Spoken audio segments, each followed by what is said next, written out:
Okay, so if you go to page 3 on this, we're going to do a rational equation. And what we're doing in this section is all the equations that we're learning how to solve they have fractions. Okay, a rational equation is just an equation that's got fractions. And notice that your variables are in the denominator. That's what that is. So we're going to solve this. We have to use factoring to do this then. So what we do when we solve a rational equation is we make all the fractions go away. And when we do that, then you'll have an equation that you probably are going to be pretty successful in solving. So step 1 on this problem is we need to really just kind of figure out what x can't be. All right, and that's going to be the first thing before we even focus on solving it. All we need to do is just take each of these denominators and set them equal to 0 in order to figure out what would cause the denominator to be 0. So that's what you want to write down. Just write down x plus 2 is 0, x minus 2 is 0, x squared minus 4 is 0. And you need to solve those 3 equations, and that will tell you what makes that denominator 0. And you can do all this in your head. You don't have to show any work on this necessarily. So you would end up having x, if x is negative 2, then you're going to have a 0 denominator. You can do it in your head. You know, if you plug negative 2 into that denominator, you get 0, and you can't divide by 0. So the answer to this equation cannot be negative 2. Okay, same thing over here. You could add 2 to both sides or just do that in your head. Also, x cannot be equal to positive 2. And you can do that in your head. If you plug 2 in, 2 minus 2 is 0. The answer to this equation cannot be either of those 2 numbers. It cannot be. Okay, if you solve the next one, well, you could solve this by factoring, or you could do like a square root property. I'm just going to do this. I'm going to add 4 to both sides. And what I'm going to get is x to the second equals 4. Then if I square root both sides, remember we've talked about this quite a bit in class, if you take square root of both sides, that gives 2 answers. Okay, so, I mean, we already have plus and minus 2. So in this problem, your answer cannot be negative 2 or 2. It might be something else, but it can't be those 2 things. Okay, are you with me so far? Okay, so that's the first thing that you have to figure out, all right? Now we're going to move on and we're going to learn how to solve this equation. So the first thing we're going to do is if one of your denominators factors, then factor it. And I would just kind of spread all your work out on your paper as much as you can. So I'm going to write down 3 over x plus 2 minus 2 over, now how does x squared minus 4 factor? You're going to know that pretty much automatically. Difference of 2 squares, how's it factor? X plus 2, x minus 2, right? Okay, you have to factor and you got to be good at factoring. If you aren't, you need to get there as fast as you can. So that's x plus 2, x minus 2. We've reviewed that in class, okay? And then the right side is going to be 1 over x minus 2 like that. Okay, so you want to start by factoring when you do these problems. Now, what you have to do is you've got to make all these denominators go away. Now, I'm going to write some stuff at the side that you don't need to write down. So if you look at this part of the problem, 3 over x plus 2, if I multiplied that by x plus 2, it'd make the fraction go away, wouldn't it? If you look at this part, the 1 over x minus 2, if I multiplied that by x minus 2, it'd make the fraction go away. If you look at the middle part, 2 over x plus 2, x minus 2, if I multiplied that by x plus 2 and x minus 2 at the same time, it would make the fraction go away, right? So what you're trying to do is you need to multiply by what it's going to cause to make all those fractions go away.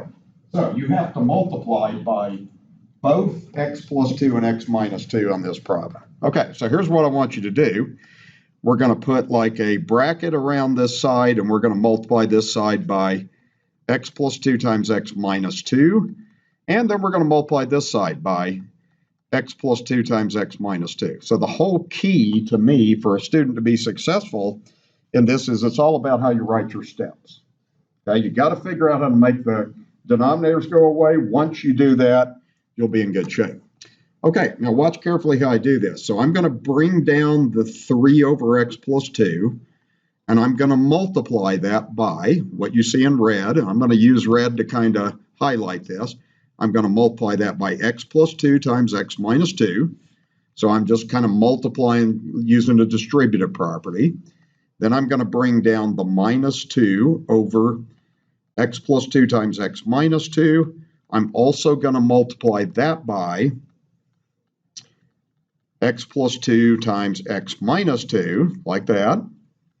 And then on the right side, I'm just going to bring the right side down as it is. I've got 1 over x minus 2, and then I'm going to be multiplying that by the same thing. Now with practice, you can learn how to do a few steps on this problem in your head. But that's the idea, is everything gets multiplied by what I got in red. Everybody see what I'm doing? Okay, now look what happens. The reason we're doing this is because now, let's just start canceling stuff out. That will go away. Over here, both of these things will go away. And over here, x minus 2 will go away. Okay, so that's the purpose of doing this. Now I'm going to take my highlighter and I'm just going to highlight what's left after I cancel. So that's what's left. So you're going to write down what is left. So it looks like here we have 3 times x minus 2 minus 2 equals, and then that's 1 times x plus 2. So you can just write that as x plus 2. Now that's an equation that you've been solving, that kind of equation this semester quite a bit. So if we solve that, then we're going to get an answer to the problem. Okay, you guys understand what's going on? Okay, if you have an equation that's got fractions, just get rid of the fractions. You have the power to do that always. And that makes the problem 10 times easier, okay? Okay, so now let's just solve the equation. Do your distributive property. So that's going to be 3x minus 6 minus 2 equals x plus 2. Collect your like terms. This is 3x minus 8 is equal to x plus 2, like that. And then you just decide which side you want the variables on. I'm going to do this. I'm going to subtract x from both sides. So that's going to leave me with 2x minus 8 is equal to 2. And then from here, I'll just add 8 to both sides. Okay, and that will give me 2x equals 10. So what's the answer to the problem now in your head? 5, okay. So yeah, you can just, you can do that in your head, or you can show the last step. So you're going to get x equals 5. Okay, that's how that problem goes. There's a lot of algebra that goes on here, and one of the keys to doing this well is being able to write your steps well. So the solution set is 5. Okay, that is the answer to that problem. Okay, that's the answer to that equation. And all that means is, and I'm not going to take the time to do this, but if you plug the 5 in everywhere x is and worked it out, it would work. Both sides of the equation would turn out to be the same. Okay, so what you're doing is figure out what makes the denominator 0 first. Second thing is figure out how to get rid of all your denominators. And factoring is a big deal on these problems. Do we have any questions? Okay, let's do one more, and then I'll let you do some problems in class and just kind of see how you're doing. But the key is going to be how you write your steps is a real big deal. Okay, so on this one, I'm going to go ahead, and on part 1, I'm just going to, and you can do this in your head, you can just take t plus 3 equals 0, and then you can do t plus 5 equals 0. And then you could also do t squared plus 8t plus 5 plus 15 equals 0. That's going to tell you what x can't be. Now again, you want to get the power to, you can do this in your head. What's the answer to this equation in your head? -3. What's the answer to that in your head? -5. What do you think the answer to this is? -3 and -5. That's the way these problems are designed. So you don't really have to show any work to do this part right here. When you solve these equations, you're going to know that x can, and this should actually be t cannot be equal to -3, and t cannot be equal to -5. So what's going to happen is the answer cannot be -3 or -5 because you would have a 0 denominator. You'd be dividing by 0. Actually, the way you solve this quadratic equation is you solve this by factoring, and the factoring would go t plus 3, t plus 5 equals 0. Well, that would give -3 and -5 anyway. This problem is designed so these factors show up in the problem. Okay, that's why that's designed. Okay, next thing we want to do is when we start solving this equation, so just write down the equation. You got 1 over t plus 3 plus 4 over t plus 5 equals 2 over, and then factor that. That factors as t plus 3 times t plus 5. When you do these problems a lot of times, these factors will be the same as those, because if they aren't, then the problem becomes pretty complicated. So for simplicity, this is the reason it works out the way it does. Okay, now let's look at it this way. What do you need to multiply this side by so that all the denominators go away? T plus 3 and t plus 5 at the same time, right? So you're going to multiply this side by t plus 3 times t plus 5. Now you have no choice but to multiply everything on the left side by the same thing. Okay, and that should get rid of everything. Okay, that's what we're trying to get rid of. Now, to me, the whole key to this problem is how you write the next step. So what I'm going to do is just write the original problem down. Okay, 1 over t plus 3, and I'm going to multiply that by t plus 3 times t plus 5 like that. I'll get some stuff to cancel out. Okay, then I'm going to write down the plus 4 over t plus 5. And I'm also going to multiply that. Everything has to be multiplied by t plus 3, t plus 5. And if you get this written on your paper, you're probably going to do a good job of solving this.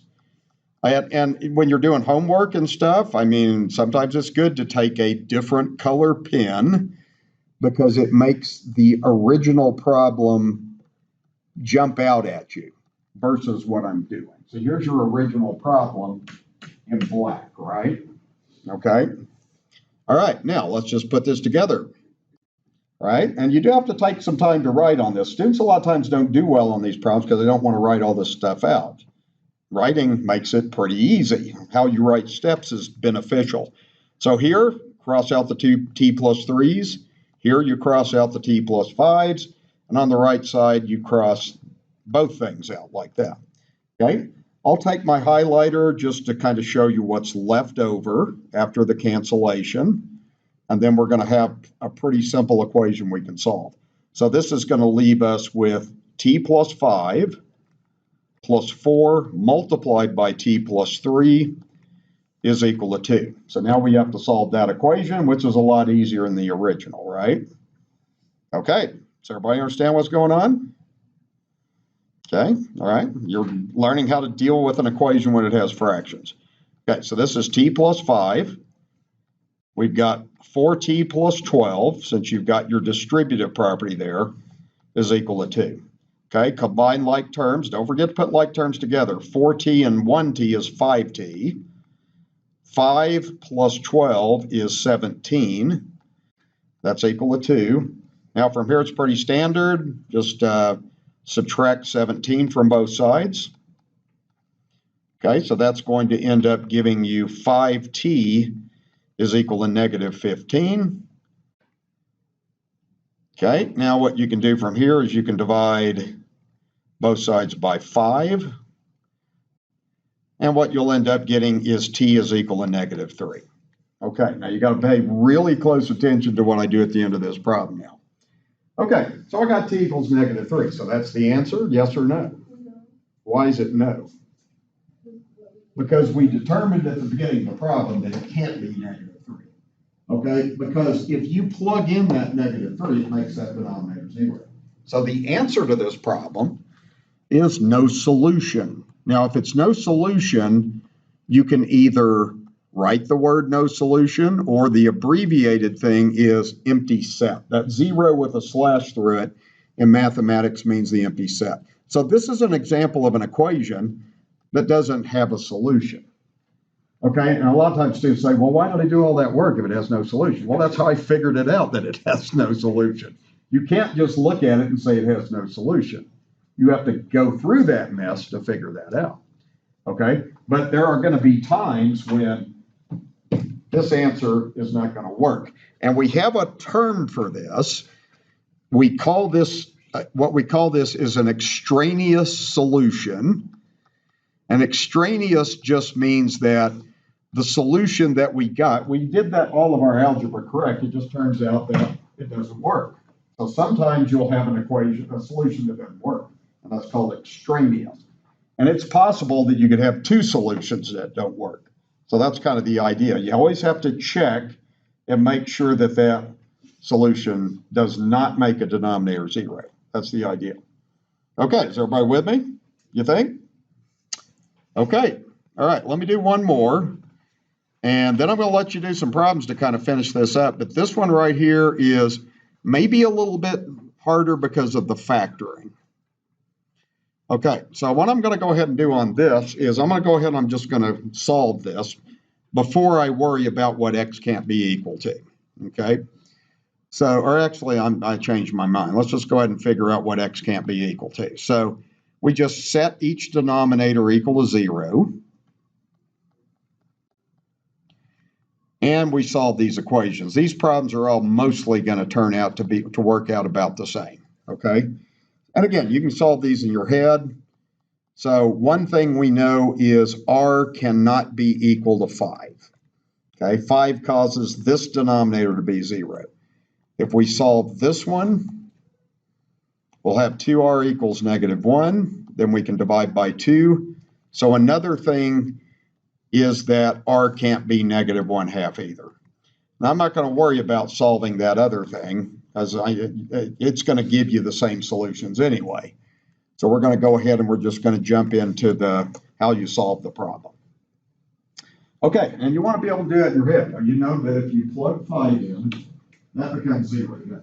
If you plug -1/2 in there, that denominator becomes 0. Okay, so if we solve it and get 5, we have to throw it out. If we solve it and get -1/2, we can't use that solution.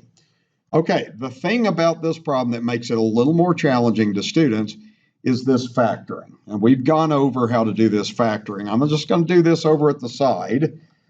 You could kind of do this on scratch paper. So what I tried to show you guys earlier in the semester when we were reviewing stuff was how to do this by trial and error. Okay, the only possible numbers that multiply to give 2r squared are what? 2r and r. That's all that you got. Nothing else is going to work, so that makes it easier. Now, the last term, what are the possible numbers that multiply to give 5? 1 and 5, and that's it. So there's not a lot of things to try out. So I'm going to put 5 and 1 there, and I'm going to do it wrong on purpose because this is going to happen to you. So what happens when you do trial and error factoring is you now have to do this, and you can't do this in your head. You got to write something on your paper. If you FOIL, that inside term is 5r, and this outside term, 2r times 1 is 2r. Is there any way to make that add up to -9r? No. So that means you just guessed wrong. So what do you do with the 5 and 1? You try it the other way. Exactly. Okay. So what we're going to do is we're just going to do 1 and 5, and then we're going to repeat the process and see if that works. Okay. So let's put, this time let's put 1 there and let's put 5 there. Again, you got to write on your paper to see this. So the inside term, 1 times r is 1r. The outside term, 2r times 5 is 10r. And again, can you make 1 and 10 add up to -9? Yeah, you got to have a +1 and a -10, right? So when you learn to factor, if you take the time to write that down, it'll make it pretty easy to figure that out. But students a lot of times try to do this in their head and they fail. I can't do this in my head. I have to write it down. Then I can visually see that it's working, okay? So the factoring goes like this. We need to have a positive there so we get the 1r, and we have to have a -5 there so that we get the -10r, okay? So now when we start solving our problem, we're going to go ahead and just write down the problem, but we're going to replace the right-hand side with those factors. So I'm just going to bring down the 22, and I'm going to write that as 2r plus 1 times r minus 5. Okay, now, are you noticing a pattern on these problems, that this thing always factors with this? Now, most of the time that's going to happen. There are problems where that doesn't happen, but it's mostly by design. When a teacher makes up a problem like this in this level of a class, it makes the solutions a little bit easier to handle, okay? So now, what am I going to multiply the right side by to get rid of the fractions?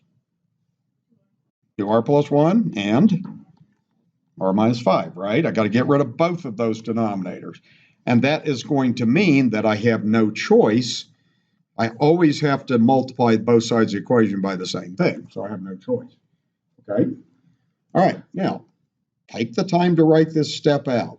Okay? Don't be lazy about writing this step. Just write the original problem out correctly, not wrong like the teacher's trying to do. Okay? Do 2 over r minus 5. And then multiply that by 2r plus 1 times r minus 5. Okay, like that. Let's bring down the next part. Plus 3 over 2r plus 1. Also multiply that by 2r plus 1 times r minus 5. And then write down the right side. Be careful about skipping this step. I mean, with practice, you can learn to do this in your head. I realize that. But, you know, if you're learning this, it's good to just take the extra time to write all of this mess out. Okay? Right? Because it makes it pretty clear on what's happening. You can see the original problem in black. You can see what I'm multiplying by in red. Okay? So now you're ready to just simply go through and start canceling stuff out. So cancel the r minus 5s, cancel the 2r plus 1s. What you're doing, it's not that you're really canceling, it's just it's equal to 1. Anything divided by itself is 1. So this is really 22 times 1 is what it really is. Okay, now let's see. What we're left with is, I'll highlight what I'm left with, and then that's the equation that will solve this problem. So we're going to have 2 times 2r plus 1 plus 3 times r minus 5 is equal to 22. Okay, now we're in business. This is a pretty basic standard equation. So do your distributive property to get 4r plus 2 plus 3r minus 15 equals 22. Be sure you collect like terms. So notice you have 4 and 3 is 7r. 2 minus 5 is minus 13. That's equal to 22. Okay, now just kind of isolate. So add 13 to both sides. Okay, that's going to leave me with 7r equals 35. Okay, now divide both sides by 7. Okay, and what happens is we get r equals 5. So that's the answer, right? No, why is it not right? Because it causes a zero denominator. That's the benefit of at the beginning of the problem figuring out what r can't be. So the answer again is no solution. Okay, a lot of times students, just when they do their homework, they say, I don't want to do this. I'm just going to put on the answer no solution. Okay, don't do that. Find out if it's no solution. Okay, occasionally that'll happen, but most of the time it doesn't happen. Okay, all right, do we have any questions about how that's working? Okay, now I'm going to let you guys work on number 1, 2, and 3, okay? So I'm going to give you a lot of time to work on these next problems on here. And let's see how we do, okay? All about the same. So one of the keys is going to be how well you do your factoring. Okay, all right, let's come back fast.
The first one is you're going to end up with a quadratic equation after you get rid of all the denominators. So you have to end up solving a quadratic equation on number one after you get rid of all your fractions. Out of these three problems, number one is going to be the hardest one to do. If you do get stuck a little bit on one, you could go on to 2 and 3. I think 2 and 3 will be easier for you than number one. That's up to you.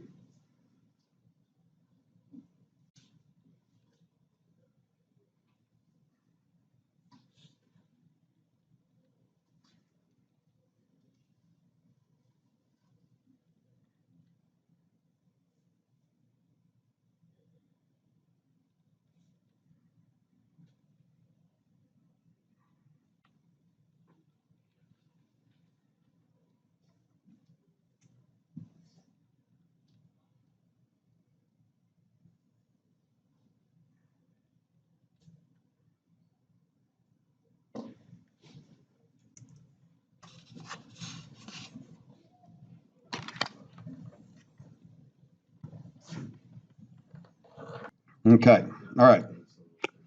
So let me go ahead and run through these. I gave a lot of you help on number one. I was kind of thinking you probably might need that.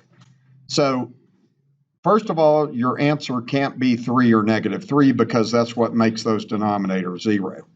Okay. One of the things that you want to learn how to do when you do these problems is take up a lot of space on your paper. Okay, that's the original problem, and you have to factor. And then you have to figure out what's going to get rid of all your fractions. So you should have multiplied by x plus 3, x minus 3. Every piece gets multiplied by that to cancel out. Okay, so I think most of you kind of worked way through this problem after I helped you a little bit. So you're going to have that. That's the key, is having all this on your paper. Okay, does everybody understand what I'm doing? Okay, cancel. Boom, boom, boom, boom, boom, boom, boom. Okay, write down what's left. So what's left is 2x times x plus 3 plus 4 is equal to -24. And what was good, when I walked around, almost everybody did this right. Just maybe there was a few arithmetic mistakes. So you get 2x squared plus 6x plus 4 equals -24. There's a couple of you that didn't write -24 down. You got to be careful about stuff like that. So now I'm going to move this to this side to get 2x squared plus 6x plus 4 plus 24 equals 0. Hold on. What did I just do wrong?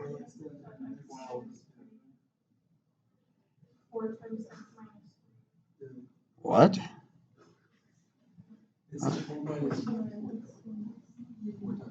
Oh, okay. I got you. Okay. I'm trying to do the problem too fast. That's what happens when I start getting too fast. That's when I start doing dumb things like that. Okay, so yeah, right, what's left? What's left here is 4 times x minus 3. Okay, so now let's see if I can do what I'm supposed to do here. You guys did better than I did. Okay, so this is 2x squared plus 6x plus 4x minus 12 is equal to -24. Okay, now you'd have 2x squared plus 10x minus 12 equals -24. And I think the majority of you did that perfectly. Now slide the 24 over to this side to get 2x squared plus 10x minus 12 plus 24 equals 0. So you end up getting 2x squared plus 10x plus 12 equals 0. Okay, now some of you did quadratic formula, which is fine. It's easier on this problem if you take a common factor of 2 out right now. So if you take a 2 out, you're left with x squared plus 5x plus 6 equals 0, like that, and then factor it. That's the way I do it. A quadratic form is okay, it's just more work. So if you factor this trinomial, you should have x and x to get x squared, 2 times 3 to get 6, and then 2 and 3 add up to 5 like that. Okay, so what you'll end up having is that generates -2 as an answer, that generates -3. Okay, now which answer do you have to throw out? -3. Okay, That one doesn't work. That one is what we would call extraneous. So that one gets thrown out. So the only answer on this is -2. Okay. All right. The most of you did a great job on that. Just with a little help. A little help is all you needed. Okay. So that will happen sometimes. You'll have a quadratic equation that you have. All right. Is everybody okay with how that works out? Okay. All right. Does everybody have it written down? Does anybody need to take a picture? Everybody okay? All right. I'll go to the next one then. Okay, this one, x cannot be -2, x can't be -7. Okay, so what you do on this, again, I like when I do these problems, I like to just spread my work out. You factor the trinomial on the right, you'll have y plus 2 times y plus 7. So what did you multiply by? Both things, y plus 2 times y plus 7. So everything gets multiplied by these two things. Okay, and this is the key, is taking the time to write this out. All right. Now, I'm going to do a better job on this with my canceling. Okay, I know that cancels. Over here, that cancels. Over here, everything cancels. So now what I'm left with is 1 times y plus 7, or just y plus 7, plus 3 times y plus 2 is equal to 5. Okay, so I think most of you got that on your paper. So this is going to be y plus 7 plus 3y plus 6 equals 5 with your distributive property. Then like terms is going to give 4y plus 13 equals 5. Subtract 13 from both sides. You're going to have now 4y equals -8. And then divide by 4, so you get y equals -2. So -2 is the answer, yes or no? No. How come? Because it will make a denominator 0, so that one's no solution. Extraneous solution is what -2 is. Okay, well, I thought we did a pretty good job. Now, I think number 3, the reason that's harder is because of that factoring. So let me show you kind of what you need to do on this. The first thing is, I'm just going to go ahead and start doing the factoring. So I have 1 over y minus 1 plus 5 over 12. And a lot of times students always, when they factor, draw 2 parentheses. Remember, you can take common factors out. So you take a 3 out to be left with 3 times y minus 1. Okay, now, you can kind of piece this together like this. You know for a fact if you're going to get rid of y minus 1, then everything has to be multiplied by y minus 1. Okay, you definitely know that's got to happen. Okay, now, if I start canceling that stuff out, I'm still left with a 12 and 3. So how do you make a 12 and 3 go away at the same time? You can multiply by 12. You can multiply by 36. The common denominator between 12 and 3 is 12.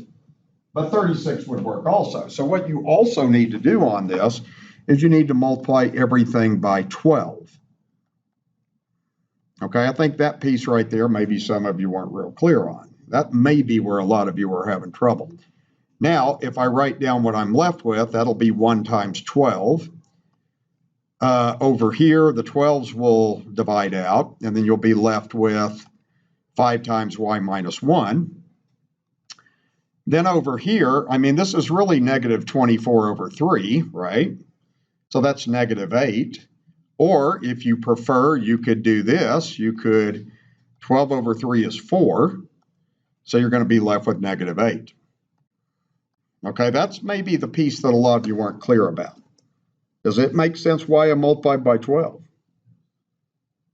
What would happen if you multiplied by 3? That would get rid of the 3, but it wouldn't get rid of the 12. That's why. You have to multiply by the common denominator of 12 and 3. Okay? So now what we have is you're just left with 1 times 12, or 12 there, 5 times y minus 1 here, and then on this side, you're just left with -8. Okay? I tried to take my highlighter and kind of highlight what's left over after you cancel. So are we okay with what I'm doing now? Okay, all right. Okay, I understand. I didn't do a problem quite like that. I taught you the concept, but every situation's a little different. So this is 12 plus 5y minus 5 equals -8. That's 5y plus 7 equals -8. Now subtract 7 from both sides. You will get 5y equals -15. Divide by 5, you'll get y equals -3. Okay, now what happens on this problem is y cannot, this should say y cannot be 1. Okay, you can't be 1 because that causes a 0 denominator in both of those places there. So there's nothing wrong with a solution of -3. That's your answer to your problem. Okay, did anybody get that? Anybody get close? What did you mess up on? The 12. Yeah, you have to take that 3 out or you won't be able to figure out how to get rid of the denominator. Okay, so it's the 12 thing. Okay, so you have to do that.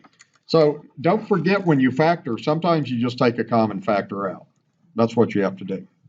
All right, do we have any question about that? Okay, you did well. Okay, you did really well. I mean, that kind of will give you an example of everything that's going to pop up on a rational